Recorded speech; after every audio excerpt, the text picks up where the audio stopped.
I see a lot of people posting about being shorthanded at work and having to work a lot more because other people won't, about having a bad manager, about having management that doesn't really value them, and waiting to be noticed, waiting to be handed a gift.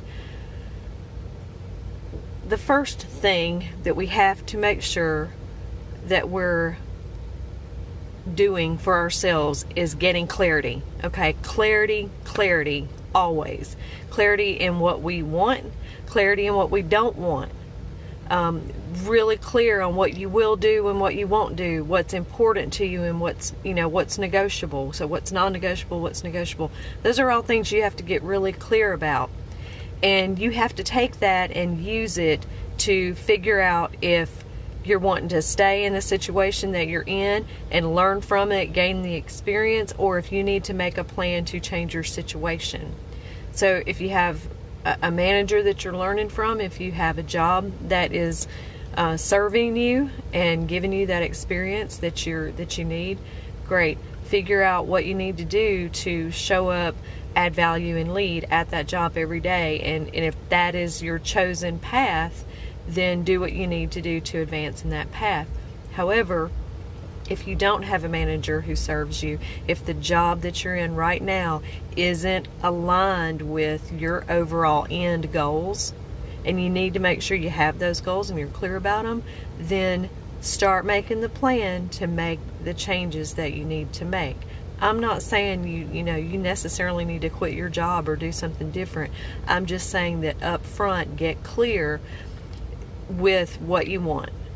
And that is going to be so helpful and key to you making the plan that's going to get you happy and contented and lit up. All right, let's talk about women who are in CEO roles. There was a recent study of women who've arrived. I mean, they're literally in CEO roles. And some of the recurring themes over and over again with these really highly successful women, well, there were 3 areas of self that they really keyed in on. And that those areas were self-acceptance, self-development, and self-management. And all 3 of these areas need focus. Self-acceptance, part of that is clarity. It's clarity around what you want. So, couple of things.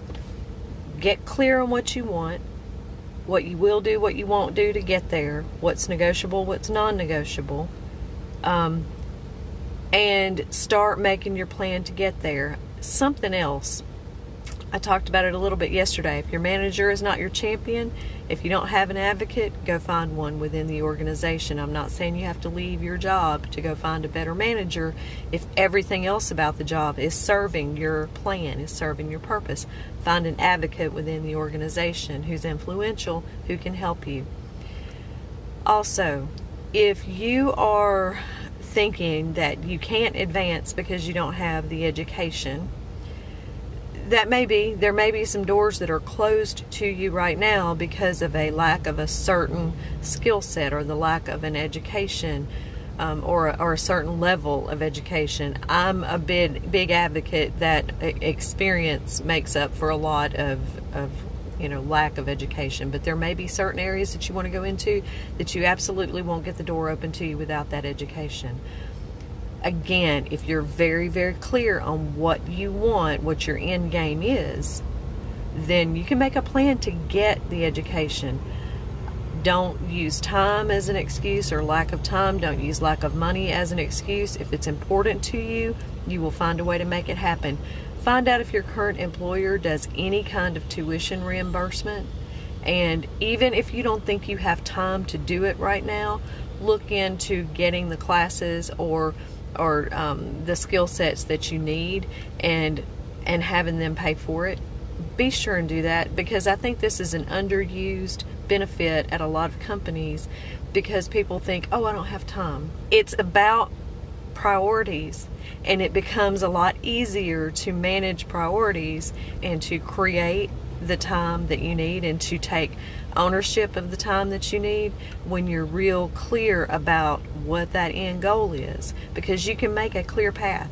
You can make a set of tasks, small tasks, that you're going to be able to check off one by one to get you there. It might take longer, it might take time, but no one is responsible for this except you. This is your journey, your path, your career. So if you want to earn more, you're just about always going to have to learn more. So find a way to do it. Find the time, find the money, and start with your current employer. If you need to work for someone else to learn what you need to learn, figure out a way to do that. If you just need to spend more time with another leader, figure out a way to do that. Get on some teams that person is leading or participating in. And lastly, when we talk about don't wait, you have to keep in mind that you shouldn't wait until you've become that respected leader, that guru, that go-to person, that valued asset. Don't wait until you've arrived to start acting like that person. You'll get there faster if you start behaving and acting like the person you want to be now.